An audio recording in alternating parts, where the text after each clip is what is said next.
What's going on, everybody? We made it. We're here. Happy Tuesday, episode 54 of the Dynasty Mafia podcast. Couldn't be more happier to be here for this episode tonight, as I got with me, as always, my good man Keenan. But we also have a special guest, The a cat.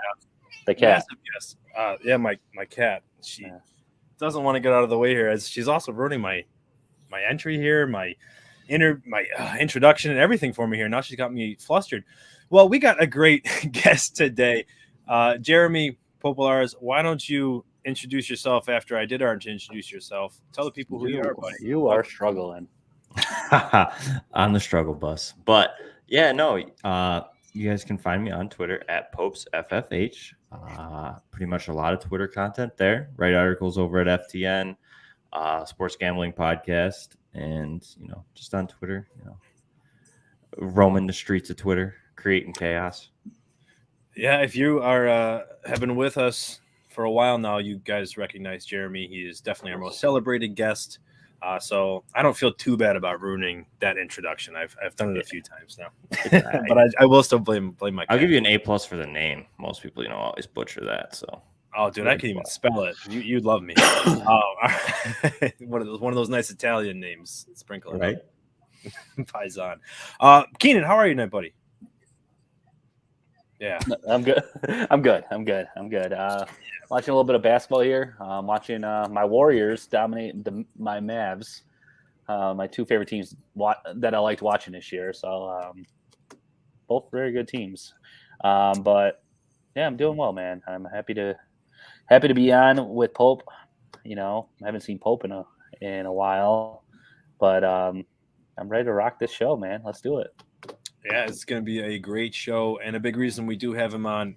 We're going to keep talking rookies. It's that time of the year. You got startups that are really getting into the thick of it, and you also got OTAs that just started. And I will stress OTAs, optional training activities. Let's remember that first word, optional.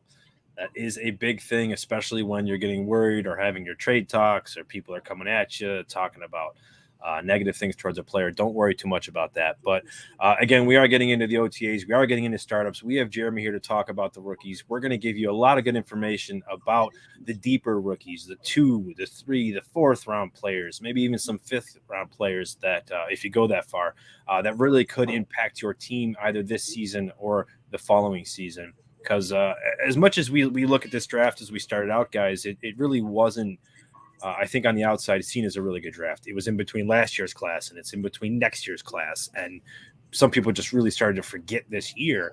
And I don't know, the more drafts I think I've realized I kind of like a lot of players. No, you like the landing spot. Which in turn leads me to like the players. Yeah. I think the landing spot has helped a lot of players. But I found myself, we've done 2 drafts so far, and I found myself not caring after the second round. Just because I'm like, is this player gonna do anything, or is this? I don't know. I didn't find this draft exciting at all. Maybe it's because we did the drafts a little earlier than I like to do them. Because you two like to do your drafts, at midnight after the NFL draft is over. Let's start Right at the first round. Let's go. My offseason started 4 months ago, so I didn't need to wait. But I don't know. I just found myself not caring after the second round. But then, as players started dropping, I'm like, I kind of like this player. And I pulled some trades. Nothing major. Just like move up like a slot or two to grab a guy that I thought would make an impact. The kid from Houston. Why can't I think of his name? The running back. Pierce. Yeah, Damian Pierce. I read a lot of good things about him, and I think he can potentially be their RB1 there. All he has to do is beat out Marlon Mack and Rex Burkhead, and I think Pope can beat them out. So, well, you could be previewing the night a little bit, Keenan. That Pierce may be a popular name we speak about later in the episode. But my point was, I wasn't excited, but then I got excited when he dropped in the later 3rd round in one of the drafts. Yeah, I think it's all about value for a lot of these players, because a lot of these players are replaceable once you get outside the first round. They all could definitely be replaced next year. Like Anthony had said, next year's class is way deeper. So yeah, and it's kind of like this class, kind of like a little hole in the wall restaurant. You know, you go find yourself in the middle of a rainstorm and you got to go stop. And this is the only restaurant there, but you sit down and you find yourself the best meal you've ever had in your life. It's one of those right place, right time situations, just like Keenan said with a few of these players.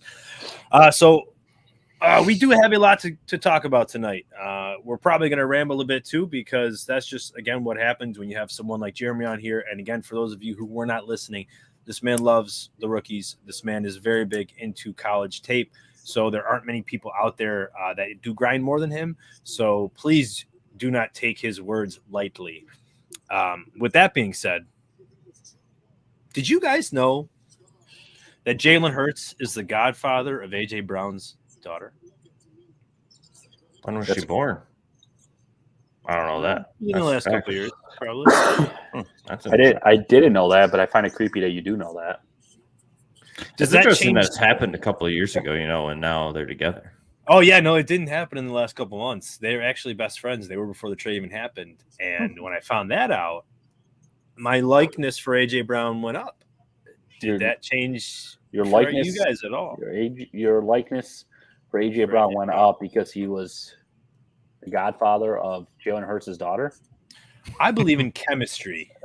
And if you are very good friends with someone, Keenan, it's like, roommates in college. You want to roomie with your best friend, right? It can either go real south or it can be a match made in heaven. How'd it go for I you? can tell you, a good friend of ours, Matt Keene, I can never live with that kid again. And I flat out tell him that. Absolutely not. The guy's a pig. But beyond that, there are other friends like, my other friend, Matt, who I could certainly live with at any point in time. And that's where I feel like I'm going with A.J. Brown and Jalen Hurts. Where he's got Devonta Smith, whom he loves, and A.J. Brown, whom he loves. I don't know. I think it's a match made in heaven for these guys. I wasn't very down on A.J. Brown when this happened, but apparently it didn't swindle any needle for you guys. He was just a little fun fact for the day. Brown was trying to recruit Hurts on his Ole Miss visit, and that's how they became friends. So you're talking 5 years now that they've been friends. If so, probably even longer. Yeah. That's before Devonta Smith. I mean, Jalen Hurts can't be that much worse than Ryan Tannehill. So I think A.J. Brown's gonna be all right. Yeah, that's a very fair assessment. So maybe we should dive into our news and notes because that's what's going to get us talking a little bit about some startups and some dynasty talk and into our rookies. So let's run through these. I mentioned OTAs have begun. Do you pay attention at all? Do you care who's there, who's not there? Does it bother you, Jeremy? I think sometimes it's important to note, I know they're optional, but, good team chemistry or good team players tend to show up unless they have a valid excuse, like, Kyler Murray, for example, is not there, he's in a contract negotiation. It's a little interesting, a little noteworthy that he's not there. He's not really putting that effort forth. He's kind of saying, hey, pay me, let's get this deal done. So it's a little noteworthy, but I'm not over here like, oh, okay, Kyler Murray's not playing this year, let's cash out. It's just interesting. I like to monitor it. We're seeing some of these guys, Travis Etienne's a full go at OTAs or anything like that. Injury guys that are bouncing back. Robert Woods was interesting to see, some of the videos coming out from him just to see where they're at in these standpoints of their rehab and injury recovery timelines. So, but. Okay, that makes some sense to me. And you actually, well, Keenan, hold on. Let's have Keenan's quick opinion, and then I want to get back to that, Jeremy. You don't care. All right. That's all I need to know. Well, frozen or he doesn't care? No, he doesn't care, I think. So you mentioned what was the question? And if you care much about OTAs. I don't care at all. As far as fantasy. Yeah. I don't care at all. I gave our buddy Chris Schmidt some hard time about Poyer, but nothing fantasy related. But I really don't care. Sorry, I'm just not to interrupt you there. I wanted to, as you don't care, I want to see if you care about this part. Jeremy's talking about Kyler Murray not being there. That's probably the biggest issue. Now that's where I care. Yeah. When your quarterback if you're outside of fantasy, if you're trying to win a Super Bowl, imagine Josh Allen not showing up to OTAs today in Buffalo. But fantasy wise, I don't care. Kyler Murray's still going to put up great numbers no matter if he shows up to OTAs or not. So what about the people connected to him, like Hollywood Brown, a brand new player who's probably there, and Kyler's not, and who knows how long this could last. Does a player like him, does that worry you at all that maybe you're not going to go buy him, or do you think that chemistry might still get developed in training camp or whatever they get it taken care of? I think they still have plenty of time to develop that chemistry. But I don't think that chemistry, no matter, even if he showed up at OTAs today, I don't think that chemistry just clicks right away. I think it takes a year or so before you're 100% in sync. But you also see these players doing off the field stuff, like private exercise, private stuff by themselves without coaches and stuff like that. So I mean, I don't think chemistry has to be developed on the football field. Stephon Diggs and Josh Allen, they said they developed chemistry playing Xbox because COVID hit and they couldn't really, see each other and all that. So they developed, and Stephon Diggs had a fabulous year in Buffalo that first season. So I'm not really worried about it. All right, that's good to hear. Speaking of Xbox, Keenan, yes, the Pro Bowl, they're talking about getting rid of it, man. Don't care about that either. They might be switching it to a Madden tournament or something. I think that'll be cool. Didn't someone do that already? I know some players have hosted like Madden tournaments. I think it'd be cool. I know they did it. They did it during the COVID year. Yeah, they didn't do the Pro Bowl. They did it during. I think Allen played or someone played. But no, you know why the Pro Bowl's not going to be around? Because NFL's not making money off it. Yeah. They're probably losing money. It's just as stupid. It's might as well be flag football. It'd be more entertaining. Yeah, Roger Goodell's not doing a good job. He's got to figure that part out. But speaking of Roger Goodell, he did mention actually about an hour or so before we came on the pod that the Deshaun Watson investigation is quote unquote near completion. Good. So do you guys on the Deshaun Watson front, does that, I don't know what your anticipations were already for any type of suspension or for the year, but how are you looking at him for Dynasty? Are you looking at him as if he's starting week 1? Are you looking at him as if he does have a suspension and you don't care? Keenan, why don't you? I definitely don't care if he has a suspension for Dynasty. His value to me is the same. He's still a young quarterback that's going to be great for years to come. You might be missing him for 4 to 6 to 8 weeks, whatever the suspension is. But I'm not selling him low because he's getting suspended. And I'm trying to buy him low if someone wants to sell him low to me. But his value to me is still top 5 quarterback in my opinion.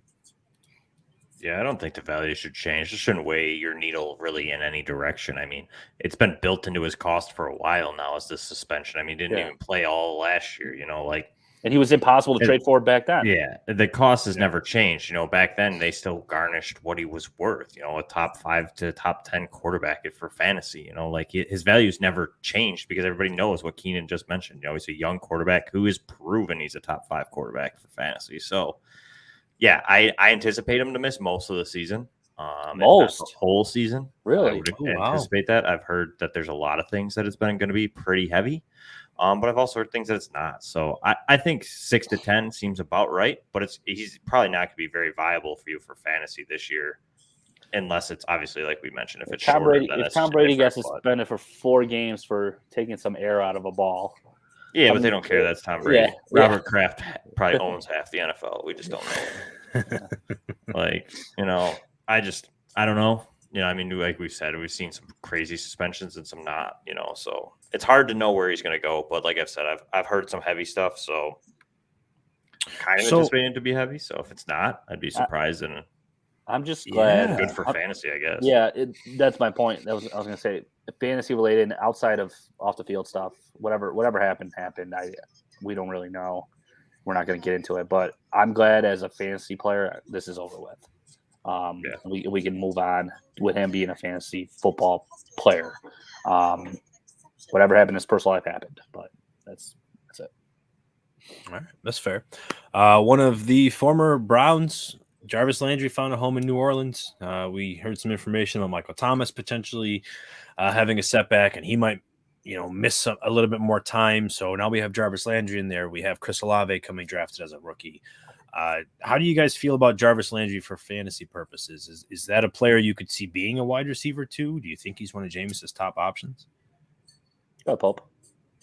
I'll say he's probably 3. two upside, obviously, in a PPR format just because of what he does, which is just get open separation, short little kind of dump offs. I think it gets boosted if Kamara misses time, another guy who's looming with a suspension, just because of the easy outs that they would send in Kamara's direction will probably go to Landry just because Kamara wouldn't be there. So I could see that. But I'm not super sold on Jarvis. I think he's a good value, probably where you can get him. Depends on a cost, but I think he could be a decent 1 year kind of plug and play flex guy or bye week kind of fill in. Yeah, it's a 1 year, $3 million deal. Would you pay a second for Jarvis Landry Not on a next contending year's. team? This year's second, maybe. Not Yeah, next year. if you still haven't had your rookie draft this year, sure. Right. But Okay. if you've had your rookie draft, now you're talking 23, even 24, probably not. Not worth it. I mean, that's fair. It's tough because like the whole point's to win, but like you're giving up a lot of value to get a guy that might be a wide receiver too. You know, there's a big might in front of that. I yeah. think. Go ahead, Antonio. No, I was going to move on. So you say what you need to say, and then we can. I just think it depends what type of offense the Saints come out with. If they come out with the offense that they had when Sean Payton was the coach, where they let Jameis Winston throw down the field, and I was actually trying to compare Baker Mayfield's stats compared to Jameis Winston's stats to see how many times each team threw the ball, because I think depending on the type of offense, and if they do, throw the ball 30 plus times, which Jameis Winston really didn't do that before he got hurt, but I think he has a chance to be a wide receiver too, just because Baker Mayfield really did struggle last year, completing the ball down the field, and the Cleveland Browns were more of a run-heavy offense. So now if he comes into an offense where they have Kamara, who's able to catch the ball out of the field, they have Chris Olave, they have hopefully a healthy Michael Thomas, and they have a Jarvis Landry, and they come out gunslinging with Jameis Winston, because we've seen Jameis Winston be able to throw the ball down the field. Yes, he's thrown a lot of interceptions, but if they do come out slinging the ball around, I think you have yourself a steal, and possibly in Jarvis Landry, you have yourself a steal where he can be that wide receiver too, just based on the offense that they might run, if that makes sense. I'll take it, man. I'll take it. We'll see what Jarvis can do in Jameis's new system and whatever the heck New Orleans tries to figure out post-Sean Payton era. You know what my bold prediction is? They're going to win a division this year. Well, so let's say MT does.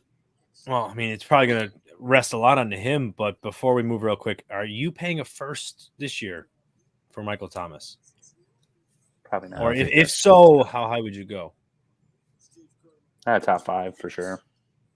You'd pay a top 5 this year? No, I wouldn't. Not a top 5 for sure. Yeah, I'd say. So I guess we'd rather have Chris Olave or Michael Thomas. If I was to pay a first, it'd have to be like 9 or later. Okay, but I'm not really looking to do it just because. Once the top 4 wide is he actually hurt at this point? Do you know what I mean? How many setbacks can a guy have? He's had setbacks for 2 years now. Dude, he's like Ben Simmons. Is he having setbacks, or is it just he doesn't want to play in New Orleans anymore? What is? Yeah, we could find out a surprise trade. You that'd be real interesting. Real interesting if he goes somewhere like Green Bay or something. Yeah, and I'd rather take my shot, like you said, Olave, someone who's going to play this year. I'll take a shot at them. I mean, MT's supposed to play, but with a setback, that lasted all year last year. So. I'll run through a few more things here quick. Let me know if you guys want to talk about it. Kenneth Walker not likely to play on third down. Former Chiefs running back Darrell Williams signs with Arizona. For what it's worth, Mahomes did vouch to retain him. Rams head coach Sean McVay said he really wants OBJ back on our team. And Kyle Shanahan confirmed that Jimmy Garoppolo's surgery halted some trade talks. Rashad Bateman said it's time for him to take the reins as Baltimore's #1 wide receiver. And as Jeremy had mentioned earlier, Etienne will be a full go for OTAs. Anything out of all that I listed you guys care to talk about? Oh, and Antonio Gibson's workload is going to be quote-unquote unpredictable. I think that's the most important thing you got to talk about. Yeah, the one I forgot. First things first. Mahomes vouching for running backs hasn't gone well so far. So Just you gonna say? say that. I said Mahomes vouching for running backs hasn't gone so well so far. So I honestly, I thought I'm gonna add that. I thought he took Hilaire's job this past postseason. Who? Darrell Williams. He did basically. I know that's what I'm saying. I thought Well, Clyde what- Edwards-Helaire fantasy value was done. What You know? I'm saying is Mahomes vouched for CEH and then he's vouching for Darrell Williams. Yeah. And if he's vouched for CEH first, I don't know if I'm hoping Mahomes can project running back production. So Yeah. And that's I don't know. Are you concerned for James Conner? Like, is Darrell Williams? He had over 1,000 yards last year, 8 total touchdowns. Is that someone like that you could worry about more than Chase Edmonds? no, I'm worried for James Conner and his own health. If he stays healthy, he'll fair. be fine. Yeah. Same thing to you, Keenan. Yeah, I agree with Pope there. All right. Well, you mentioned Antonio Gibson's the most important thing you want to talk about. They came out and said Ron Rivera his workload's going to be unpredictable. So they drafted Brian Robinson. They retained J.D. McKissick. What are you thinking about with Antonio Gibson? Is he a top 10 running back still for you, Jeremy, in Dynasty? Oh, that's a tough question. I'm going to say no. I mean, he's right there. I mean, he's probably top 15. Top 10? No, just because that workload's very concerning, but they've also tried to replace him multiple times. And we're really keen on retaining J.D. McKissick as a pass catching role. So, everything that Gibson could be kind of was touted as being a good receiver and learning the running back position, he couldn't even win that role. So is there talent there? Yes, but I am kind of concerned for a guy that now has to deal with Brian Robinson on a rookie contract. So 3 years, 4 years with him on top of his rookie contract ending a year or two shorter than Robinson's. And McKissick's there for another year or two. They got Jared Patterson on another rookie deal. There's a lot of mouths there that could kind of work into his workload. And he just hasn't been overly exciting. He's a game breaker at times, but he's just never found that consistency. So for me to put him at 10 is kind of hard just because of all the other players that are out there. And especially looking forward, he's definitely not going to be in the top 15 after next year. You know what I mean? Just the influx of youth that's probably going to come in and be ranked ahead of him is going to be pretty crazy, I think. Yeah, no, I muted you there, Keenan. If you don't ever mute me ever again. If you put Gibson in your top 10, you have to put Miles Sanders in your top 10. Same situation, great running back, hasn't showed this burst or this game break ability like Pope said, with a lot of mouths to feed. Similar situation. So that's my take on that. Antonio, you and I we love Miles Sanders, but over the years, Philadelphia has not loved Miles Sanders, and sounds like this is what's happening in Washington right now. Yeah, the biggest thing for me, I was looking this up the other day because Keenan, you and I've been talking. Antonio Gibson's one of the biggest sells for me this offseason. 2020 red zone attempts, he had the 22nd most in the league at 29 carries. Touchdowns, he had 9 of them. That was 7th most in the league. So 9 of his 14 touchdowns were in the red zone last year. 2 years ago, last season, 43 attempts, which was 6th in the league. Only 72 yards, which was 29th, and 7 touchdowns, which was tied for 11th. 7 touchdowns is the only amount of touchdowns he had all year. So he had half as many touchdowns, 14 more carries in the red zone, didn't get it done. And like you guys just said, retained McKissick, added Robinson. Carson Wentz, he also has his own spurts of getting some rushing touchdowns. I think Gibson's someone you have to rely on getting the touchdowns to help you because he had 258 carries last year, 4th most in the league, and the efficiency is just not there. Who would you rather have, Gibson or CEH? I personally would rather have CEH because of the touchdowns, because it's a better offense, a better opportunity, more higher volume touches inside the 5. He's another guy that struggled inside the 5, though. He did struggle, but they just got rid of his biggest competition. Yeah, they don't have Ronald really Jones, anyone though. What'd you say? I forgot about Ronald Jones.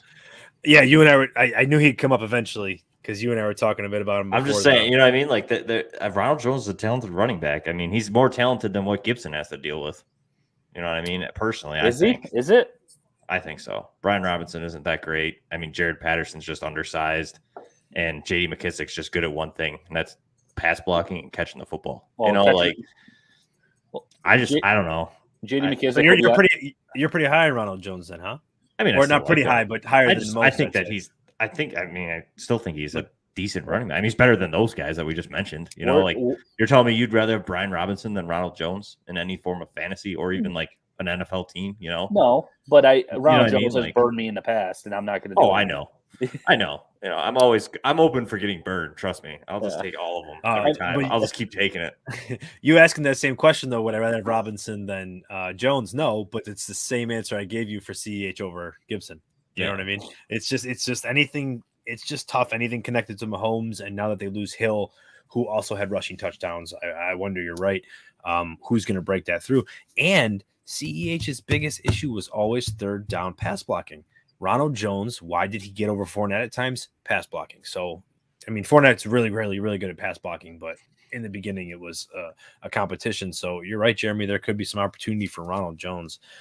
That's going to probably solve everything. I wanted to talk about Melvin Gordon. Whoa. ETN, full go on the OTAs, huh? Oh, something else you'd like to talk about? Yeah. I just think that's newsworthy just because Robinson and him are probably going to compete for wide receiver one or running back one. I'm bullish. Pretty dead. What's that? I'm bullish. Robinson tore his Achilles. I mean, I don't know really what recently you're going to get out of him. Yeah, just last year. It was during the season. Yeah. Oh, okay. But I mean, I know they're talking about him trying to be ready for the beginning of the season, but I mean, Etienne did the same thing, and we saw, struggle bus for him, injury wise. But I don't know. I'm bullish on Etienne. I really like it. They've already said that it's his job to lose. So for me, Etienne I love the talent, and I do think a borderline running back one is extremely possible for him this season. That doesn't need to happen with the offense. Yeah, but even if they're not, that doesn't need to happen to where he can't be RB like an RB1, By good, I mean 6 wins. We've seen a lot of RB1s on bad teams. It's a workload. I mean, he's got a clear-cut shot at being like the guy. If Robinson misses the first couple weeks and ETN just explodes, like they're not going to hand it back over to Robinson. So Snoop Connors, meh. And then the rest of it there are just meh. My boy Snoop. Yeah, I'm definitely picking. Don't mess with my man. Don't mess with my man. Let's talk start about Snoop Dogg, Keenan. No, I know he's my man too, but Snoop Connors my man. Let's start getting into some startups, guys. We've been talking about them going through. Let's get the first question out of the way here. How many leagues are you in? Pope is probably like at least 45. No, I cut back a lot this year. But yeah, I think it's 13 or 14. How many are Dynasty? All of them.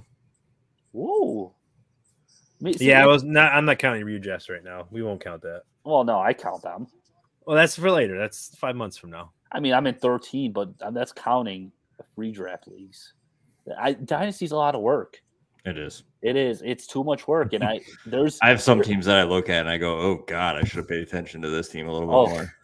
I'll do it all the time, and then I'm like, "All right, maybe next offseason I'll pass it out." I'm never a person to join and get out after a year. Like I've never been that kind of a person to do that. I just wanted to double check how many leagues I'm in. Yeah, I'm in 16. 16. That's what Jim and I are pretty close. Dynasty. Yeah. So those you talk about if it's redraft, it's like 24. But disgusting. that's down. That doesn't count. What about best ball? I mean, was that? Oh, we don't. That definitely doesn't count. That definitely doesn't count. What about FanDuel? What about FanDuel drafts? Oh, dude, you're at least over 100. I actually don't do a lot of DFS, and I'm thinking I might this year. Oh, I definitely. We might even. Maybe we should start a show. The three of us. DFS is the most frustrating props. thing. It's the most frustrating thing ever. It is. It is. You look at it, you're watching TV, you're watching the games at 1:00. You're like, you have 2 or 3 players going off. You're like, oh, sweet, I picked those players. You look at your DFS lineup, the 3 players went off, but the other 4 got you 4 points combined. I've had some good tournament wins before, but I don't wager a lot. So like I'm doing like $5, tournaments or something. I think my biggest win was like $250. That was pretty cool. But yeah, I'm excited for the next season. I'm excited for props.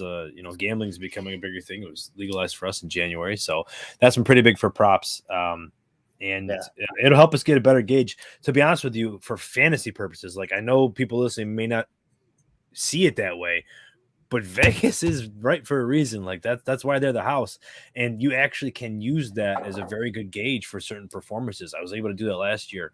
To get into some good weekly plays. So hopefully that's something we could do more research on in the off season and bring that to the table for 2022. So next question of, do you have a cap on leagues? I would assume it's probably just whenever you get too crazy, like you just said, Jeremy, like if there's some leagues you're like, what the heck am I doing? Yeah. I mean, I kind of told myself I wanted to stay at like 12 or so, and that's kind of where I got down to. Some other leagues just folded in general, like the commissioner just folded it, so I got out of those. And then a couple people asked, I fell into the trap again, and I'm back. But like 15 is probably good for me. I just do a lot of stuff obviously with this, and like writing stuff that like they get neglected in season, because in season so busy with creating content and like articles and stuff like that, podcasts, this and that like I had times last year that I had a startup show or like a show before the season, and like I missed lineups. Like I had guys started who were out just because like I didn't have time between the end of the show and the start of kickoff. So it gets a lot. So I'd say 15. Pulp setting up the excuses when I start beating them this offseason.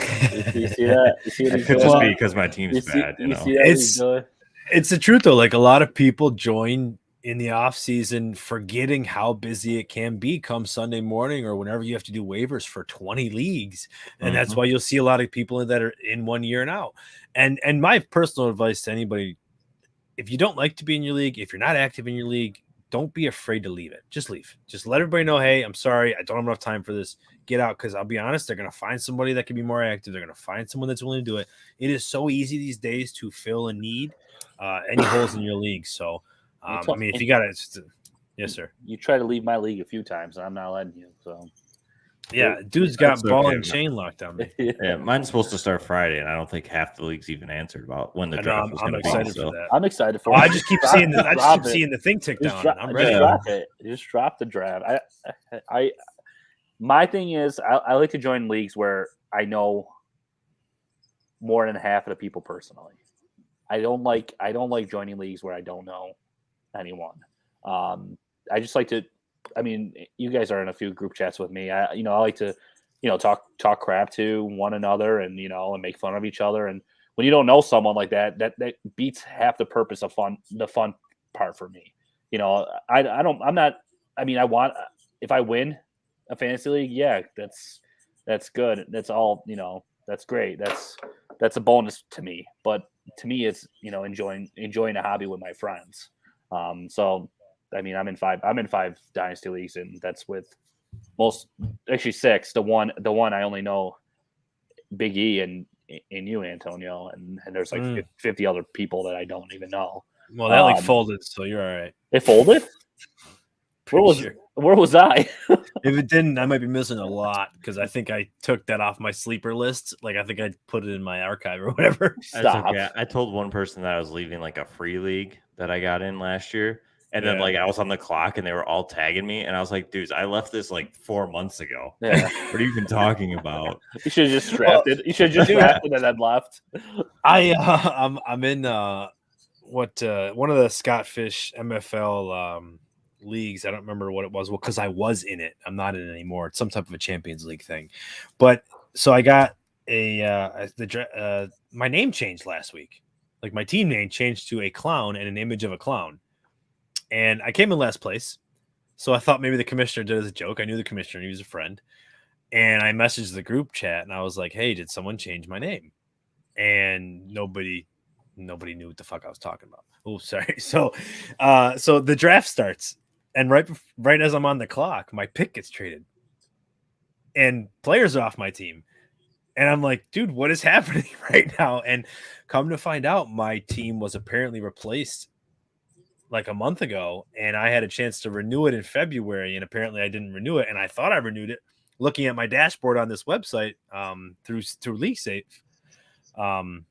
and or Safe Leagues, and it didn't. No, LeagueSafe. Why am I blanking? Yeah, but yeah, apparently I didn't do this. So if anybody's needs to renew leagues, So they booted you? keep your eye- Dude, apparently my roster gets. So when you're not in it, like I said, how this whole tournament thing is set up or whatever, it's like eBay for like lineups. Like all these empty lineups will show up for vacant teams, and the orphans, you can just pick one up and hop in. Apparently my team was replaced 2 months ago, but no activity happened on the account on my team until the draft happened.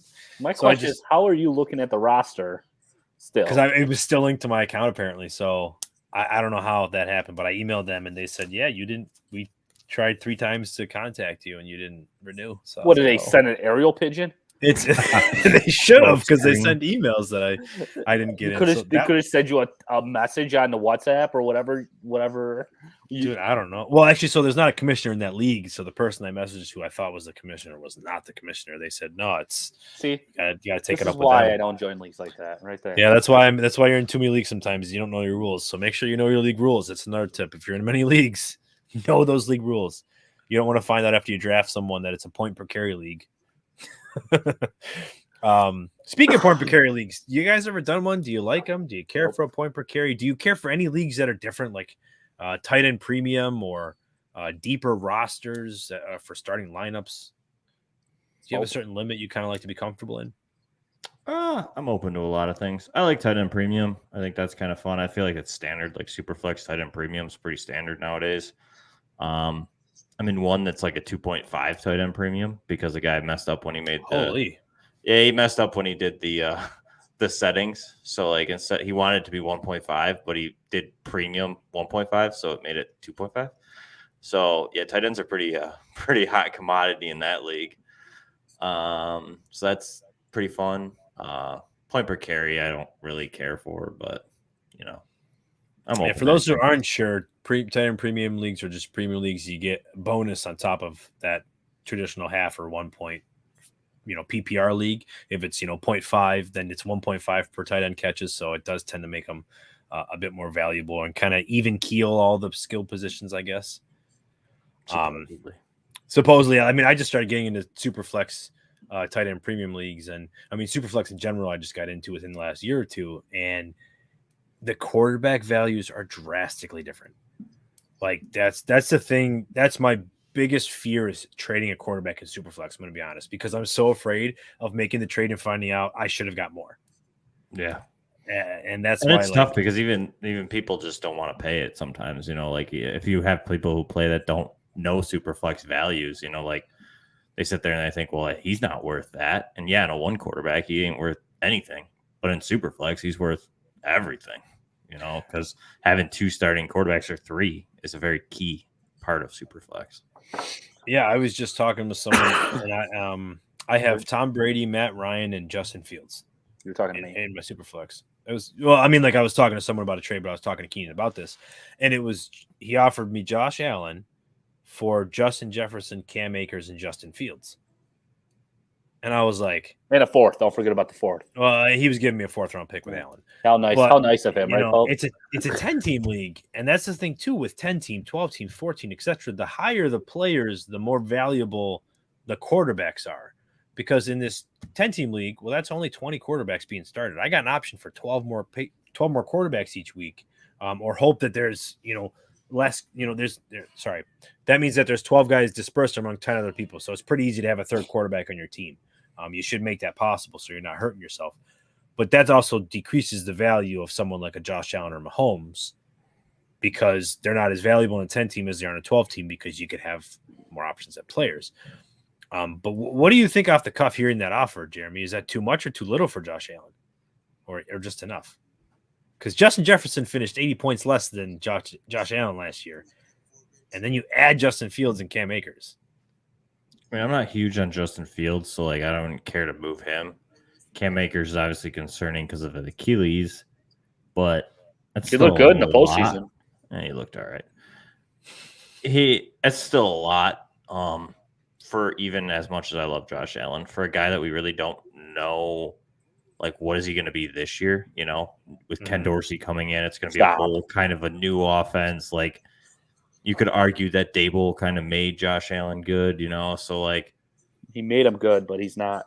He didn't. I know. I'm not expecting him to, like, fall off the face of the but earth. regression If they decide to run the ball more and they take the touches away from him in the red zone, his fantasy value is definitely going to go down, you know? Like, so, I mean, I think it's a lot. Like, I mean, I get it. You think it's an overpayment? He thinks it'd be a Josh lot Allen. for Allen. I countered with Allen in 105. I wanted I mean, to I would feel 105 more back comfortable there. because I felt Sorry, I Joe. would feel comfortable there, but just because Cam Akers is still a high value. It's three young players who are essentially looking to ascend. Here's the thing, though. What happens to these young players when they don't produce? Like, what if Justin Fields and Akers don't do anything this year? They're untradeable next year. But you can't value them like that. But you can know, and when you're getting someone like Josh Allen in a Superflex league, let me clarify. You're getting one of the best fantasy players in the league right now. So is Justin Jefferson. Superflex, you're getting the best player in Josh Allen. Yeah, he's the 1-1 pretty much everywhere. But he also had his 50 touchdown Mahomes season last year. And Mahomes has not come close to that. So I'm just saying, if Allen hit his ceiling last year, fantasy-wise, if he's not getting 43 total touchdowns again, like, that's where I'm only saying, is that where maybe it's, yes, he's number one. We all agree he's 101. But if his ceiling is a little less than what he did last year, regression's coming. And this person and I both agreed we like Fields to ascend. I feel like, I mean, the deal never got done because they felt like they weren't getting enough, but that's in my mind. Like, all right, Josh Allen to me equals Fields and Jefferson. Yeah, Fields and Jefferson, I think, is where you can say, all right, I'll give you Fields, I'll give you Jefferson, because you're a Fields believer. Yeah, the struggle is if you believe in Fields, if you believe Fields is going to pan out, he'll be a top 5 fantasy quarterback. Exactly, because his upside. So, like, you're really losing heavily. If all those players paid out, you are losing heavily getting Josh Allen. But that's why I wanted 105. But that's the risk that you're taking because, like Keenan said, Justin Fields could just bleh, and Cam Akers could never be Cam Akers again because of the Achilles, and all you're getting is Justin Jefferson for Josh Allen, and that's a deal I'd make. Do you know what I mean? So, like, right.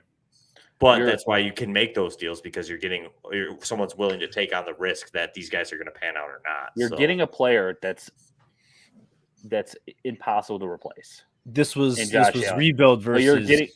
I don't agree with that, Keenan. I don't agree with that. You're not replacing a Justin. Jeremy just said it. Justin Fields, if he gets 800 yards and 8 touchdowns on the ground, you're not going to be saying that. But what happens if he doesn't? You're not trading up for anything. He averaged 45 yards a game last year. That's going to increase. And unless there's an injury, knock on wood, you could tell me all you want. There's one thing that's consistent with quarterback play, and that's the running. You could tell me all you want that he won't be good. You're doing what ifs. What ifs? I'm not doing what ifs. I'm telling you, he was fourth last year. Yeah, fourth in rushing. Yeah, out of all quarterbacks and played 10 games. Yeah, if Fields throws for 30 touchdowns, he might be 101 next year too. I don't think he needs to do that to be 101. But that's my point, though, is if you're going to throw regression, if you're going to throw negatives on Cam Akers and Justin Fields, you have to accept that for Allen. Those two players are replaceable. Those two that you mentioned right now, Fields and Akers. What they've done so far in their career, they're replaceable. Correct? That's fair. I'd say. Okay. Now, what's harder to replace or not replace? Whatever. However, that's where you got to look like next year, though. There's supposed to be 5 quarterbacks. Listen, but that's what it. But I mean, there was 5 quarterbacks. There was 5 quarterbacks in 2018 too, and only 2 of them are good. It works. Keenan, only 2 of them are good. You know, every time. And one wasn't supposed, and both of them weren't supposed to be good. They both were supposed to suck. Just like recency bias, all these wide receivers are coming out. All these wide receivers are coming out, and they're really good. So now everybody assumes all these wide receivers this year are going to be really good. Here's my thing. I think you can just replace. I'm not saying you can replace Jefferson, with anyone, but I think you can go out and get like DK Metcalf and make that trade, and then go out and get DK Metcalf, and you'd be happy. I can see where All right. Keenan's saying. I think the drop off. So the drop off, we'll say hypothetically, from Josh Allen to the next quarterbacks is pretty heavy. Yeah, go with Allen Where Mahomes. Justin and then, Jefferson's drop off to the next wide receiver group isn't as bad. so you could argue that. here's the second tier. AJ Brown, Devontae Adams, Samuel, Higgins, Diggs, Metcalf. That's your second tier in wide receivers. Second tier in quarterback, you're looking at Kyler Murray, Deshaun Watson, Dak Prescott. All who You can can be also have- quarterback one though. Yeah. But Like that's the top 6 wide here's the receivers. thing. Top 6 But here's the thing: in the Superflex, whatever quarterback you're trading for in those tiers, you're gonna overpay. And that's what this is. Like Jeremy said, we could look at this next year, and man, that field side is a massive overpayment. Like I told you, what I told you to do in that trade was get a 2023 second with Josh Allen. I think you do that trade. Yeah, and that's the thing too, was a contender versus a rebuilder. Like that's the other thing. Like I'm the contender, the other person's the rebuilder, so they were getting those 3 young pieces. They were getting the quarterback they wanted. Sometimes you got to get it too, and that's where I think it would have worked for both sides if there was just a little more. If you would have said, but are you still a contender if you lose Justin Jefferson and Cam Akers? It's exactly why I wanted 1.5, because 1.5 to me I could have gotten Traylon Burks. You're not getting 1.5 from a rebuilder though. That's why I said get a second. Oh, so they had 1.1 and 1.7 and 2.1, if that matters. Like there's a lot more pieces into this. You might get 2.1. 2.1 might work. Yeah, but that's where I was like, because but we talked a bit under this one, but so in those leagues 10, 12, 14, 16, we talked about different strategies kind of that can go there. The deeper you get, or the more teams you get, the better the skill players. I don't know how you guys feel about that, because I've heard other people say differently. They like depth in like a 16 team league, for example, that I'm in. I prefer elite players. I think the more elite players you have, the better opportunity you have at scoring more points. Again, I see. I've talked to people, especially even in this league, that are on different sides of that. But I don't know if you guys have any opinion in maybe larger team leagues on how you should attack your roster creation. I'm in a 16-team guillotine league, not dynasty league. But this year I've come in bottom 5. But this year I'm coming in top 5. I'm telling you right now. I think depth is very important in larger leagues. That's how I feel. I know you said you feel differently, Anthony, but I feel in a 10-team league, like you'd mentioned earlier, you can have Josh Allen. You could roster, in theory, Josh Allen, like Joe Burrow and like Dak Prescott. So I'll give you my example. And like that's a team. Those guys you're not using them unless Superflex you might be, but if it's a one quarterback or something, you're not using those guys. So like the top end talent becomes more useful to me. You know what I mean? Like I want the top end guys versus like, okay, I'm not starting like Russell Gage in like a 10-team league unless you're starting 8-10 players, unless you're starting a lot of players. Like in a 16-team league though, Russell Gage is pretty valuable. I mean, he could be your second wide receiver. So like to me, that I prefer depth in deeper leagues, but so leagues. What I did I'm was the opposite. Give me the talent. talent. Same as Anthony. Give me the talent. Because this league, for example, has an 8-team starter. I have Lamar Jackson. My 2 running backs are Saquon and Miles Sanders. My 4 wide receivers, AJ Brown, Justin Jefferson, Ridley, and Michael Thomas. Obviously, Ridley doesn't matter anymore. And then I got Hunter Henry. So this has been my team for the last 3 years. The first 2 years, it was fantastic. It was amazing. Last year, I'm sure you heard a lot of those players on that list were injured. I have nobody else besides all those players I just listed. Yeah. So it's like the ultimate high risk, high reward. So that's where I was curious as to your opinion, Jeremy, and Keenan. What are you going to say on that? That's my point with that guillotine comment. Is every year I go in, I'm trying to get depth. I'm always like reaching for players where I should be taking always the best player available and then trying to flip them. Same thing in Dynasty. If you're getting, I mean, Antonio, you do it every Superflex league, and it's annoying. You grab a million quarterbacks and you flip them for first round picks.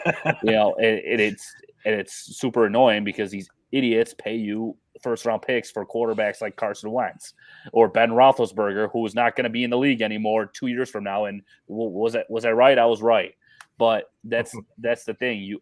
You always want to grab the value or the talent because someone's always going to overpay for that. Yeah, and that's the one league I'll say is Superflex, where I would never, ever, ever, ever, ever advise to go positions over value, or go the value even if your positions are filled. But quarterback in a Superflex, that's where you do it because quarterbacks are always needed. Speaking of Superflex, is there a certain amount of quarterbacks you guys like to have on your roster? A minimum. Let's say you're in a 12-team league. Is it like 3? Is it 4? Is it 5? Well, Antonio, you like to have 9. It's only in that league, to be honest, and it was mostly just due to value. Every time I go, most of them I only have 3. Every time I go in that league and I'm like, I need a quarterback. Let me try to make a trade. I look at who has them. I'm like, I'm not even gonna bother. I'm just gonna go. I'll ride with Taysom Hill as my second quarterback. Yeah, because a first pick minimum for a starting quarterback, in my opinion, in any Superflex. You're not. I agree. Not for Big Ben or Carson Wentz. It depends on the team and what you need because it's quarterback. That's how valuable it is. Like that's things I've been learning. I would move a second maybe for one of those guys if I knew it was like going to be early or the class was good. But like it'd be a second plus something. Yeah, yeah. Once Wentz went to India, I was able to get rid of him. 3. Do you 3? 3's your answer? That's what I was good. Like if it's 3 good quarterbacks, like if I can get myself 3 top 20 quarterbacks, I'm happy. If one of them is going to be elite, it makes you feel a hell of a lot better. Like I said, I have Fields, Matt Ryan, and Tom Brady in one league. Do I feel great? No. All my other skill positions are great, though. I mean, I tend to. It's either heavy quarterback or you just fade them to an extent and get like some talent elsewhere, and then have at least 2. I mean, I want at least 2 starters. 2 entrenched starters, not like any question marks around them. Whether that's Kirk Cousins and Derek Carr, or if it's Kirk Cousins and Mac Jones, like. As long as I have 2 starters who can get the job done, I'm okay. But I do prefer at least 3, and at least one. Keenan's in here twice. At least one youthful quarterback who could pan out. Like whether he's good or not. Like last year Davis Mills was the guy I grabbed. And now you have a starter who, if you want, you can make the trade because you got 4 sitting there now, or if you want, you hold them and see what happens. So, I did that. With not necessarily, but like in startups last year, I drafted Deshaun Watson in most of them because of where he fell. Mm-hmm. And I'll be honest, most of those leagues I didn't do too hot, but this year now I'm pretty stacked. I'll be honest with you because of that risk that I had taken. And sometimes that just is another way to look at it. Maybe sometimes the waiting game is the best game. I've been in a dynasty league, a random one I joined 4 years ago now. I've been last place or second last 3 of the 4 years, but I've now got myself Josh Allen, Joe Burrow, Justin Jefferson. Like, you know what I'm saying? Like I'm slowly building that team this year. I'm about to get Breece Hall. Sometimes it pays to lose. All right. Do you guys prefer take time? Yeah, they do. It's a marathon, not a sprint. If you jump into every single new dynasty league and hoping you're going to win that first year, like again, you're going to be out of it by year 2. It's marathon, not a sprint. Do you prefer in your drafts for startups? Would you do rookies in that draft, or would you have a separate draft of veterans and just rookies? What do you prefer, Keenan? It doesn't matter to me. I like either or. That's your preference. Yeah. How about you, Jeremy? Don't matter. I think as long as the drafts happened, I'm fine with rookies. I've had some startups where you draft rookie picks, and then that gets confusing sometimes. Rookie picks. I don't love that. Yeah, so like you would put kickers in, for example, and you draft a kicker. So like it's the 4th round, and you pick Graham Gano, and that's like the 1-1. So you're drafting the 1-1. So you have to figure out what your value of the 1-1 player you think is going to be compared to who you have around it. Yeah, I don't like that. So, I take my answer. Definitely back. Tougher. Yeah, so like that's harder for me sometimes. But if the drafts happened and that you already have landing spots and kind of scenarios, like throw them in there. It also creates a little bit of good veteran value because people go a little bit too high on some of those, and you can get some good values for vets that will help you win earlier in that dynasty league. Yeah, that's extremely true. And if you were to do 2 separate drafts, the reason, Keenan, why some people might put those draft picks in collectively is so they can't figure out the draft order. Like some people don't like random. Some people don't. Well, in general, if you're doing linear, if you're doing a straight draft. There's a lot of different options you can attack it for the rookie draft. Me personally, I do like doing 2 separate drafts because I just like to, like you just said, Jeremy, it is tough to figure out the value. It's a lot easier to do it with 2 separate drafts. So I don't know. I'm a big fan of that route. And determining my draft order, I like to just do reverse order of the first startup. So, like, if you had the number 1 pick in the startup, you're going to have the last pick in the draft. And then kind of go as a straight order from there, linear. I don't know if you guys have a preference on that either. Nope. The way you would do your rookie draft? No. All right, man. Probably so that seems No, fair. I'm gonna beat you either way. So I don't like random. Yeah, I don't like random. I hate it. Like, I'm in a few leagues that they do random every year for the rookie. And I'm like, well, not every year, but when I do the startup, and I'm just like, I don't like to start like that. That's just not right. All right. Speaking of rookies, we're going to dive into some of the rookies right now, guys. We're going to talk about them, and then we're going to close out the show because we've been talking a bit here for some football. So we'll try to keep it a little bit shorter and sweeter. And first question for you, Jeremy. Yes, sir. You see your boy Shakir is moving up the rankings up here. Oh, he'll be a little dark horse we're going to talk about here. Not too dark horse anymore. Go ahead. Who's your 101, Jeremy? Breece Hall. Pretty easy. Pretty easily. Yeah, I just think that the production's been there year over year at Iowa State. He's kind of proven. I mean, he's not super exciting. I mean, he has the speed. He showed it in the 40, but like he's not like a home. He's not Jonathan Taylor. I've seen people comp him to that on Twitter. Like, he's not that. And is he better than a lot of the guys coming out next year? Probably not, but he's the best one in this class. I think that his situation isn't as bad as people make it out to be. I think he's way better than Michael Carter. So I think it's just clear cut 101 at the running back scarcity too. So you better put some respect on Michael Carter's name. I like Michael Carter. I liked him last year a lot. Dude, I can't believe they did him dirty like that. I can. I mean, you have a 6 foot, 220-pound running back sitting there staring at you who ran a 4.4, versus you did him dirty 5'10", 200-pound guy who. So is his value dead, or do you think there's a chance for a committee? I highly doubt it. Well, maybe, but I think there's a chance for a committee just based on who their coach is and where he came from. That's the only thing that they'll save him. Yeah, I think he's going to have some very minimal value. Not anything crazy, but those idiots traded up for both those running backs. Yeah, no, they're the Jets. Yeah, they did. I mean, I don't know. That's just what concerns me. It's just like we said earlier. You can have good running backs on bad offenses. I just don't know if the Jets are one of them. So for me, it's been Treylon Burks. A lot of people are going Breece Hall. I can't bring myself to trade down. I had the 101 in 2 leagues so far. I've done one of them, and I did go with Burks. I'm scared to trade down, and then at 2 or 3, he's taken from me. So, but I see Hall. Who's your RB3? Burks is 1-1 for me too. So just so you know. Really? I like Garrett Wilson when it comes to wide receivers. So you're loving the Jets. He is. I know. It hurts. I have to pay love to the New Jersey team. You know what I'm saying?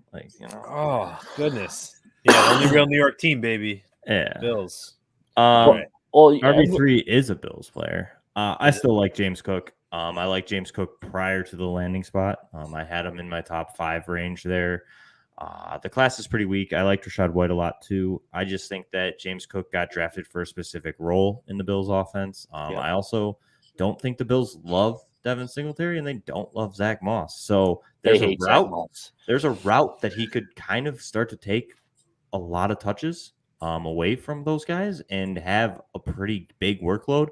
A lot of people are saying that's not going to happen along fantasy Twitter and stuff like that. But I can see it. I can see there being a route. Do I think it's going to necessarily happen? No, but I just like that he's definitely going to be involved in the passing game. And most leagues nowadays are PPR. And I'll take that safe floor that I think he's going to see at least 7-8 targets a game. And he's just an elite pass catching running back. So, and he's lined up outside even. So the Bills are missing in that slot area. So he could be their 3rd or 4th wide receiver that they line up outside, and they still have Devin Singletary on the field, running both of them. So B did say that he viewed him as a wide receiver / running back. Yeah. So I can see I can see a route where he sees a lot of opportunities, lots of touches. The offense is high powered, and Rashad White would be my tie at 3, probably. Also, kind of in a similar situation, but is going to lose Tom Brady most likely next year. So I'm going to go with the younger quarterback, better offense, and Well, Does it bother you? Does it bother? Well, so I guess how long of a leash, if there is one, do you think the Bills have on Devin Singletary? Like, what if he's the beginning half of the year from last season, where he didn't do so well? He struggled a lot, wasn't very efficient.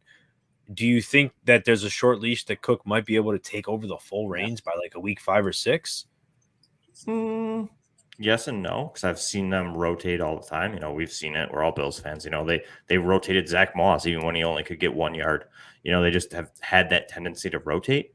And I think Devin Singletary is more of what we saw in the first half than the second half of the season, just because that's what he's been his whole entire career. I mean, he had a good spurt there at the end, but I'm not sold that that's his new norm. So I don't know if he'll take the full workload. I do think that you could see like a 60-40 split. But I think he'll see most of the passing work because Devin Singletary proved that. I mean, and that's where he even scored a lot of his PPR points or anything like that. He scored a lot of points in the passing game on screens, etc. So I just think Devin Singletary is kind of in. It's a short at the moment. I think it's a short leash. I think he's one fumble, and he does fumble a lot. A lot of them went out of bounds, and a lot of them the team has recovered. And he's one drop away from being benched or going to RB2. Because even in that Kansas City game 2 years ago in the playoffs, he had that third down play where he was wide open. He dropped a little out pass from Allen where he would have gone for 30, 40 yards, and he was bench rest of the game. That happened in the first quarter. The Bills were up 9-0, and they were driving to score again. I don't think they love Singletary at all. I think that I wouldn't be surprised if they traded Singletary. I just don't think there's value for him to trade him. They could, but I don't think anybody wants him. I mean, the Bills have done it where they'll trade a player at training camp and and they'll take a 5th or 6th round pick for him. Yeah. So if they don't want to deal with that competition, I think Zach Moss is more likely to get moved like that. In my opinion, here's my who wants Zach Moss, but. You got Cook as your RB3, right? Mm-hmm. I got Cook as my RB2. I got Ken Walker as my number 3, baby. Just because Seattle's, I don't know what the hell they're doing. They have 40 running backs in the backfield. They don't have a quarterback. They're all over the place.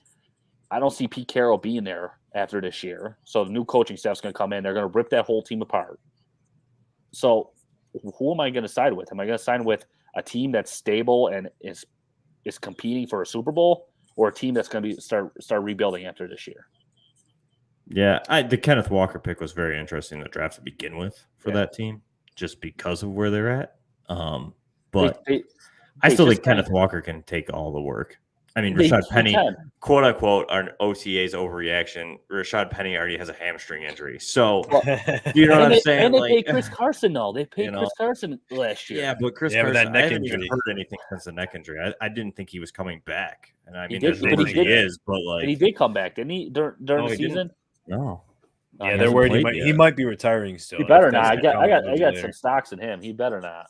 So I think that there's a clearer path for Kenneth Walker to have a 3-down role than James Cook, I think. But I agree. The offense, I just still think that Kenneth Walker is just a little bit more talented than Walker James can be your Carter next year. He could be. Yeah, he could be.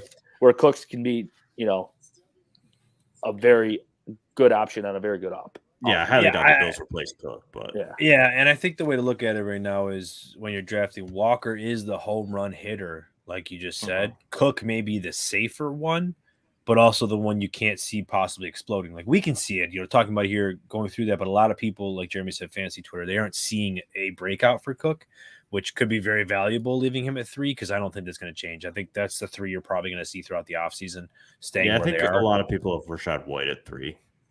Oh, really? You think so? Okay. Over Cook? Yeah, all over Twitter. Is he getting that much shade? He is. He's getting a lot of love. Cook is buried in a lot of people's ranks just because you guys gotta remember. Yeah, like Beasley had over 100 catches, almost 100 catches for 2 seasons in a row, and he's not there. They bring in Jamison Crowder on a 1-year deal. That's why they got Cook, because it's Crowder and Cook. But Antonio, I'll be surprised if Cook doesn't get 50 catches. Antonio, remember when we drafted Cook, how much shade you were giving him? Oh, I hated the move because I really wanted Hall or I wanted Walker. So did I. But the more I got into it, I was like, okay, you know what? Honestly, I thought he was very undersized. For some reason, Cook to me looked undersized. So I was like, that's not a guy that could take the 3-down back. He can't take that work. But the more I look into it, the more I did, fall in love with James Cook and the role he can be. Now my anger just moves towards Singletary's not gone. That's really what it comes down to is I just want Singletary gone. And I don't mean that. I don't hate the man as a person. I think the Bills can do so much better. And that's their biggest hole. The second Singletary is traded, Cook is number 2. Yeah, but that's exactly what I'm about to say. Like, think maybe about number 1. Would he be number 1? Would he be number 1? In a lot of right now, if there was no Devin Singletary, Cook would be number 1. I don't know if Jeremy agrees with that, but I really think that it's literally CH Jonathan Taylor argument. Yeah, his value is just because he's a little bit older of a prospect. So like the numbers game works against him. So if you're an analytics side of the Twitter arguments and like an analytics take on the player versus just watching how they play, like his numbers aren't great, so he doesn't look great. Even on film, he makes some weird kind of decisions and cuts and just blah type of plays where you're like, you should have went here. But again, I mean, I don't think he'd be 1. I just think Breece Hall is just a superior athlete. But I mean, you could make an argument for 2 because Kenneth Walker kind of just exploded once he got to Michigan State. Like, I mean, he looked okay at Vanderbilt, but like it wasn't like great. So like, or Wake Forest. Was it Wake Forest? Wake Forest. Exactly where it was. And like that's how good he was because I don't even remember where he was. Like he was like he had some flashes, but like he really exploded at Michigan State. So was it just Michigan State's offense, or was it Kenneth Walker getting that good? So like there's an argument that Kenneth Walker could be a bust. So I don't know. I feel like 1 would be crazy, but also I mean Cook's only like a couple pounds under 200. So, I mean, he could get up to that 210 range where you kind of put him almost at Kenneth Walker's size. So, like, they're kind of the same player. And speaking of somebody else that's a little bit lower, that was lower on people's boards and is definitely moving it up. The sky's certainly the limit with this person, and that's Sky Moore with Kansas City. I focus on DLF, Dynasty League Football, that website very often for my ADP ranks. He's currently wide receiver 6th, 8th overall in between Chris Olave and Christian Watson. Do you guys think the hype's getting a little too high for Sky Moore? Because we are only in May. Like, this guy's probably going to be like ahead of Jameson Williams and close to Garrett Wilson by the time we get to the start of the season. Like, the hype train hasn't even started yet. We ain't even got to training camp. I guess people didn't learn anything after a CEH hype train. Just because he's on Kansas City doesn't mean he's going to explode. Give me Williams all day over him right now. But, I mean, sure. I mean, you got to replace Tyreek Hill somehow, but there's other ways that Kansas City can replace Tyreek Hill. It's not just already on the roster. Yeah. What's that? He's already on the roster. Juju Smith-Schuster that everyone is forgetting about. You're forgetting about somebody else. Hardman. Yeah, Cole Hardman is the direct replacement of Tyreek Hill. I mean, yeah, those two are going to probably have better seasons than Sky Moore. Sky Moore's definitely getting drafted. Yeah, I'm not a huge Sky Moore guy, but like where he's going seems right. I mean, if he gets ahead of Williams and like some of these other more. But again, Williams, you could make an argument. I mean, he had to move to Alabama to get any shot because he couldn't win in Ohio State. So, but I mean, ahead of Olave, I don't hate because of, again, the analytics side of it. He is a senior declare, so it kind of works against him according to all of the numbers and how that stuff pans out. So I could see that, but he's jumping from the MAC to the NFL on a team that is a very complicated offense to learn. So, I mean, yeah, I think it's getting a little crazy. Yeah, personally, but I'm just not a Sky Moore guy. Like, I think he's good. I don't think he's bad. I would take him over Christian Watson, but I'm not taking him over Jameson Williams, even Olave. I'd prefer Olave personally. Okay, so that's interesting that you would take him over Watson. Yeah, I think Watson's really, really, really raw, and I think that there's going to be some struggles there. Another guy jumping a big jump in competition, and I mean, we can fade him if we want for just Aaron Rodgers purely because he doesn't like rookie wide receivers. But I just He's gonna have to like rookie wide receivers this year. Yeah, I that's just my only like thing. you know like there's nothing Like, else there. But I mean, Alan Lazard could just be Devontae Adams 2.0 and just see every target. But like, I feel like we would have saw that already. If that were to come, and that's where I would look at Sky Moore and I'm like, dude, you are competing with Kelsey, with CEH, with Hardman, with Juju, and then you go to Green Bay and it's like, well, you're competing with Aaron Jones, and that's I don't know if that's saying a lot because you're saying Lazard, yes, but MVS never panned out. Lazard has had opportunities last season just alone with Devontae Adams injured, and he didn't really perform. So I don't know. I agree with the rawness with Christian Watson. Like it's going to be very tough. I guess that's the place he had to go. Like Green Bay's where he had to go, I think, to potentially maximize what he could be. Whether we see it or not remains to be seen.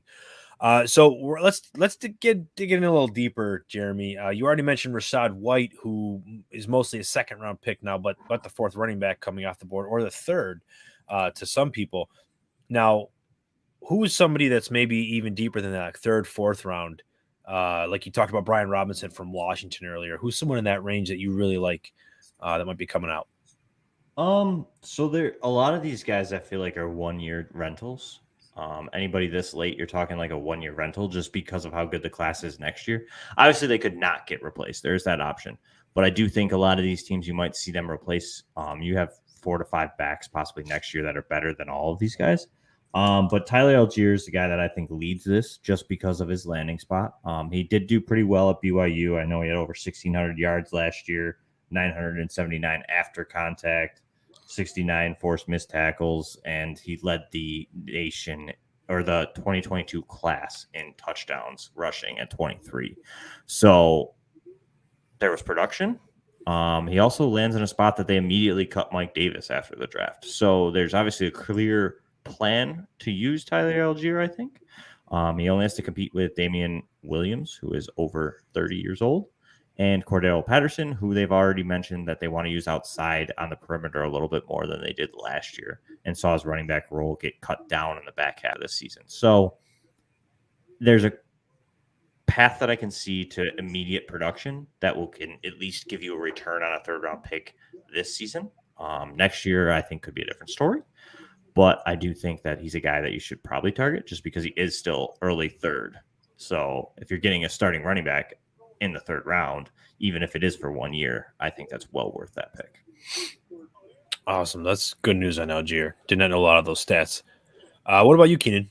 Anybody you really liked on? I mean, I know you could talk about your boy Dameon Pierce. That's what I was going to bring up. I know he's going RB5 on DLF at least, but I think a lot of people. I mean, he's slipping now into the third, fourth rounds. I mean, what was the coach that they hired just now? Lovie Smith. Who did they hire from New England? Oh, Caserio was the GM. Okay, so I don't know coach wise. Yes, that's what I'm thinking of. Now, did they get McDaniels? Sorry, no, Josh. Yeah, where's McDaniels again? He's in Raiders.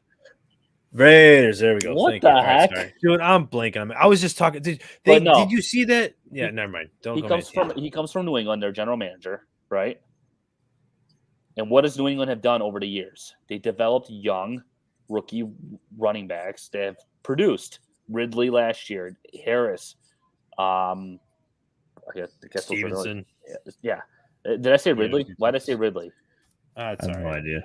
Who the hell is Ridley? Sony Michel, you could have tried to go for it. I meant to say Stevenson, but he has come from a organization that has developed young running backs. Jesus, I'm on a struggle bus right now, and Pierce, all he has to do is beat out Marlon Mack and Rex Burkhead. I told you, Pope can beat him out. So this is my sleeper. He only had to beat out LaMichael Pirine and couldn't do that, and we see how that turned out. Listen, this is different. I was gonna say this is different. This is a sleeper. He's gonna do it. Like you said, 1 year rental probably. But he has a chance to be a sleeper and a RB1, not RB1, maybe RB2. But and they're going to use him so much with Zach Moss. He just seems like a bowling ball. Like he bounces off people. He plays hard, gets helmets ripped off, finishes the run. But like, I just don't see. There's so many people that see it, and I can understand liking him, Keenan, even in the landing spot. There are people that liked him before the landing spot way more than I did, and people I respect. And I could never get there. I just don't like Dameon Pierce. I just don't see it. But like you said, I mean, it's tough to argue. Like you're going with Marlon Mack, second year removed from an Achilles, and Rex Burkhead, who just can't hold a job no matter what. So there's probably an opportunity. He's going to see a lot of work. It's just, I mean, that's in the third round, what are you throwing at? And that's all you need in a running back. Yeah, is the workload. That's it. Opportunity is the biggest thing. The crazy thing best ability is availability. Is I've hardly seen him fall to the third. He's usually high second to mid second, and that's where like I'm out. You know what I mean? Like there's other players I'm taking there, but like if he was to fall to the late second or the third, I'm all in. I like that. It's just I'm pretty sure in the Superflex league that we just did, he fell into the fourth. And then that was in one of my leagues that I know you were very excited to get him in the fourth. I had to like trade up to get him because I was worried that Pope was going to grab him. And now that I'm hearing this, I'm a little upset that I traded up. Yeah, no, I was never looking at him if it was in a league with me. Well, and kind of like you said, big drop off. Really after Cook, Rachaad White, and then it's like who? So, I mean, there's Hassan Haskins is a guy I kind of like out of Michigan just because he's behind Derrick Henry and coming off that injury at 29 years old. I mean, you kind of could see some potential to get a run there. Again, 1-year rental type of guy. Kootenai Ingram was a guy that I didn't really like before the draft. Landing spot was nice because of James Conner, but now Darrell Williams is there, kind of muddies the water with that. So those are guys I'm worth taking a shot on just because I think there is potential to have a contribution this year. Because after this year, I don't know if they will have that. Well, some players, position that can have a bigger contribution rate would be that wide receiver mark. And there are a bit of players that show up in the third, fourth, fifth rounds. Somebody I wanted to pick your brain about that's been rising up the ranks there, Jeremy, David Bell in Cleveland. I heard you just mention that you think there's a chance that Watson's going to miss the whole year. That certainly would throw off any shade that I have on the David Bell breakout. But he had the most catches, according to ESPN stats, since 2019, the most catches in college, as you probably know, over the intermediate throws over the middle. Deshaun Watson really likes his slot players. And if he's playing or doesn't have a suspension, is David Bell someone that should be ranked higher? So currently at wide receiver 11, I'm seeing. Yeah, I think that the big thing with David Bell is everybody's scared away by the athletic testing at the combine. He's going to be one of those perfect kind of like players as a benchmark, like does the combine matter? Because the tape doesn't lie. I mean, he has really good hands. He's got like these late hands that he just kind of throws them up there and snags the ball. It makes it hard for corners to get the defense on that style of a throw. He adjusts really well at the catch point. He does well, like you said, across the intermediate areas of the field. I mean, he's not fast, and it shows on film. I mean, he's not a fast guy by any means, but he's just kind of one of those guys, almost even you could argue like that Michael Thomas build where he just kind of like he can make the tough catches, come across the middle, and he's not going to be exciting after it. I mean, it doesn't really get you much after, but like he's just there, makes those catches, a good safety valve. And I do think he should be a little bit higher in this draft. No, in a rookie draft, no, I think he goes early second. That seems fair just because of the other guys around him. But I do think that he's going to give you a good return there. But like you said, if Watson misses this year, it could get dicey. But if he does play at all, Watson, I mean, David Bell could be a candidate for like a league winner just because at the end of the season, if Watson comes in and just starts to target David Bell a lot, I think that there's definitely that potential, just mainly because of the landing spot. I'm really, really, really in on Bell. I liked him ahead of time just because of the production, and I think he's a good receiver. But the landing spot really pushed it over for him. I just don't have a lot of him because of where he's getting drafted. So till OBJ signs in Cleveland, and then Pope will jump off the Bell. I've been getting a lot of Bell myself in the third and fourth rounds. Keenan, do you got a wide receiver that you've really been targeting, one or two that as you get deeper? I feel like there's some low hanging fruit we're missing here. I think. You go, Antonio, until I get one. I mean, I've got a few of them that I really am a big fan of. I'm going to leave the low hanging fruit for you because I have a feeling you're going to get it. But I'm going back to the same team you were, Keenan. John Mechie, going as wide receiver 10. Extremely. I don't understand. Like, I just grabbed him in the 5th, man. I just literally just grabbed him earlier today in the 5th round of a rookie draft. And I think the injury is scaring people. And then combine that with the horrible team they're seeing of Houston. People are like, I'm not even going to bother. Don't do that. Please don't do that. Like, just go watch literally. I'll give you 30 seconds of film on this guy, maybe 4 plays. Just go watch him do, and you'll be like, I fell in love. He looks to me the closest thing to a video game player we have in this draft as far as wide receivers go, because he can just turn it on and off so quick. I know there's potential he's not going to. I mean, he may not even play all season. Like, there's a chance that they just let him go if the season's lost super early, which it probably will, and they don't care to see more because they've invested in him. Who knows? But again, 4th, 5th round. If you're being, Jeremy's telling us we got a lot of 1-year rentals in that area. Mechie's not a 1-year rental. He's going to become something. I love John Mechie and the value that you're getting on him. He's a guy that arguably was going to be a high 2nd round, late 1st coming into this season. And then the value just dropped and kept dropping this offseason. And I was like, all right, keep going. I got him in 3rd in some rounds. Late 2nd is where I was grabbing a lot of them. And there's a lot to like about John Mechie. I mean, he had 620 yards after the catch last year. He had a 56% contested catch rate. So, I mean, across the middle, tough catches. I mean, he's making those plays. And he's not the fastest guy, again, a guy that's not super, super game-breaking speed, but he has it. Like you said, he kind of has that shifty, bursty kind of change of speed ability that kind of gets guys caught in bad situations, and he wins that way. And I really like John Mechie, and I think that people are going to look back and regret not taking him where they could get him in the late 2nd or early 3rds, because like you said, he might not play this year, but long-term Houston will be on the up and up. I mean, they might be one of the worst teams. They might end up with a CJ Stroud or Bryce Young next year, and Bryce Young lands there. I mean, he's already got that repertoire with Mechie, and that could be just a explosion for John Mechie next year in a PPR league. Man, you are writing off David Mills, huh? I like David Mills a lot. I'm not saying that. I just really don't foresee him keeping him past this season. I mean, maybe he goes out there and he balls out, and I'll be like, okay, maybe it's just Davis Mills' show from now on, and I'm going to live in it. But I just don't know if I see that really happening. I thought you were going to pick Antonio. I thought you were going to pick Shakir. That's why. That's the low-hanging fruit. That's why I was.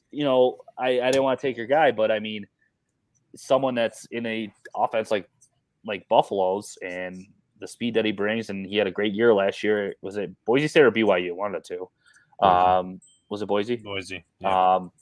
I mean, that's calling. That's sleeper material right there to me. I mean, he's the Bills, as much as love as they're getting on the opposite side of the ball, they're one injury away from Shakir seeing the ball or seeing the field a lot more than we're expecting him to see it. They're not as depth. They don't have as much depth as we think they do on the outside. If Diggs or Davis go down, so that's where. I mean, we don't want to see injuries, not just in Buffalo, but any team. But I think Shakir can be a steal. Yeah, I kind of already. Sorry, Jeremy, go ahead. Oh, you're good. Shakir, I think, is a steal. I mean, there's versatility there. He had a lot of work as well in the run game at Boise State. Yeah. I mean, he tormented the Mountain West up there for 3-4 years. I mean, you could tour up the Mountain West too, Pope. I doubt that. So, like I said, I mean, I there's everything that I like about Shakir, offense, landing spot. I really liked him pre-draft, and just like him even better now because I can be a homer and be like, yeah, Bills. He's gone up. He's gone up in the last couple of weeks. Yeah, it's rightfully so. I think that the landing spot everybody got scared of, and then I think people are starting to realize what you're saying. Like there really isn't a lot of depth there on a team that ran a lot of 4 wide receiver, and that could change because they brought OJ Howard in. Maybe they're going to go to 12 a little bit more, but they're going to 12 a little bit. There could be 4 wide receivers. One of them could be Shakir. Crowder's proven he can't stay healthy. Is Gabe Davis's breakout really coming? He kind of year over year was pretty similar. I mean, he had a great breakout in the second half of the season, in the playoffs, but how much do we expect him to get involved? Is there going to be more of a rotation than we're expecting, and et cetera, et cetera. So there's a route, I think, that people are missing on Shakir to having some good value even this year.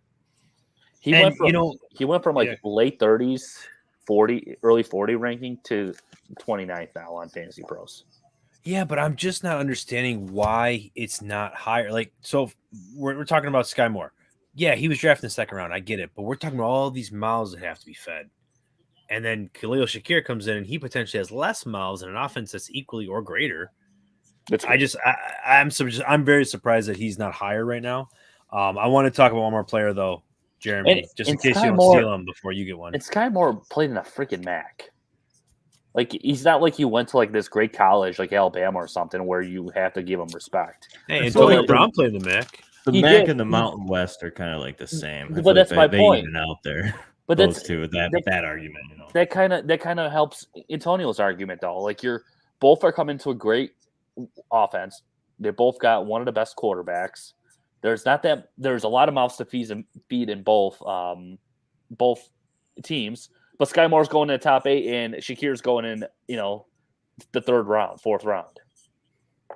Yeah, we got to talk about that one. You can make an argument that Shakir should go in the first round, and Sky Moore, because arguably the Chiefs have more talent at the wide receiving core, even with Tyreek Hill gone.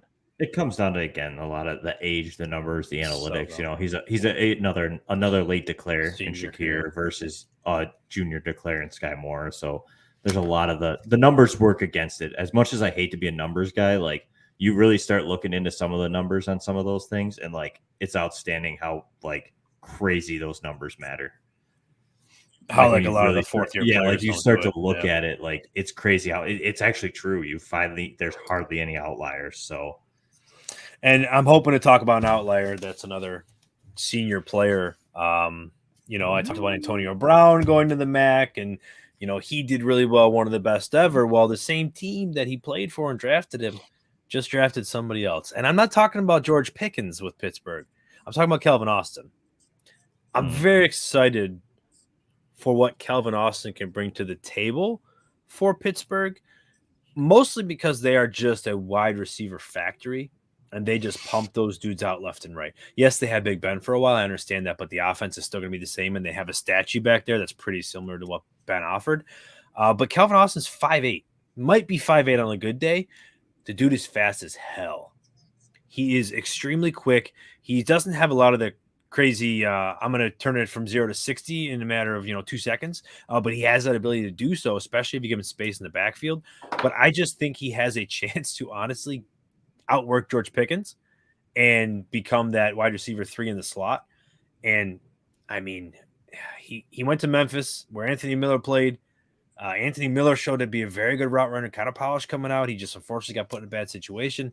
I'm hoping that doesn't happen with Calvin Austin. Shot in the dark, of course, but 3rd, 4th, 5th round, I start seeing his name. I just got him in the 4th today in that same draft that I got Mechie in the 5th. So I felt pretty good about that. But that's Calvin Austin's another big player I'm looking at down low.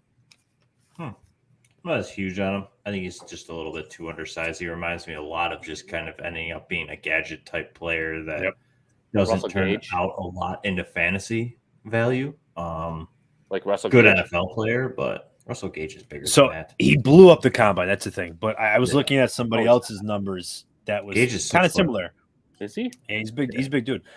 So this player, 169 pounds. Calvin Austin's 170. Hand size 9 3/8 for what it works. 9 1/4 for Austin. But the next 2 teams, 10, 20, and 40-yard dash. I'm gonna tell you here. Extremely similar numbers for their 10-yard split, 20-yard split, and their dash. It's Calvin Austin and Deshaun Jackson. Looking at their player profiles, I'm not calling him that, but he actually is either similar or there to blow him out of the water. I say he doesn't have that 0 to 60 speed super quick, but if he can break off of a cornerback, he's not going to be able to push him because, if he gets jammed, it's going to be really tough.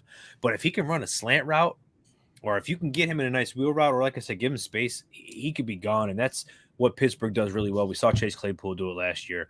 I mean, we saw some spurts from Martavius Bryant. We've seen a lot of guys over the years, 3rd wide receivers that were very cool.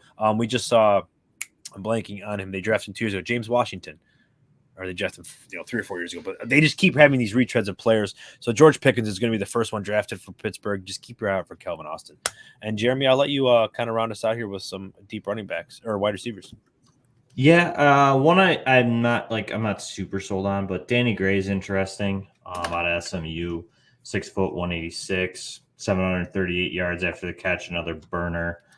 Drops are kind of a concern at like 11% drop percentage, so it's not great. But he lands in San Francisco, so that's also another negative kind of on him. But I think he could be an interesting play. I don't think there's much this year. But in the 5th round, he's worth it. I think next year you could see him kind of emerge in a role, depending on what happens with Debo, etc. But a guy that definitely is interesting and is going to be Velsus Jones. I'm not sold on him. I don't think he's great. Another really, really, really late declare.